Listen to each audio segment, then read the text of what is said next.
হুট করে বেড়েছে চালের দাম। বৃহস্পতিবার থেকে বেড়েছে ব্রয়লার মুরগির দামও।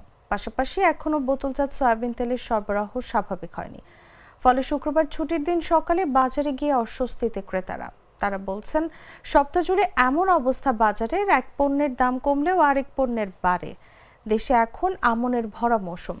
বাজারে নতুন ধানের চাল সরবরাহ হচ্ছে, কিন্তু এরই মধ্যে পাইকারিতে চালের দাম বেড়েছে। গত এক সপ্তাহে বস্তা প্রতি চালের দাম 100 থেকে 300 টাকা পর্যন্ত বেড়েছে। তাতে খুচরা পর্যায়ে চালের দাম কেজিতে 2 টাকা থেকে 6 টাকা পর্যন্ত বেড়েছে।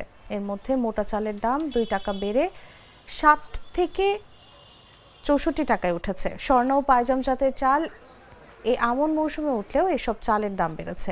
বাজারে প্রতি কেজি ব্রয়লার মুরগি বিক্রি হচ্ছে 200 থেকে 210 টাকা পর্যন্ত, যা 180 থেকে 190 টাকা ছিল। খুচরা বিক্রেতারা জানিয়েছেন, বুধবার রাত থেকে ঢাকার সবচেয়ে বড় পাইকারি বাজার কাপ্তান বাজারে মুরগির সরবরাহ কমেছে, যে কারণে দাম বাড়ছে।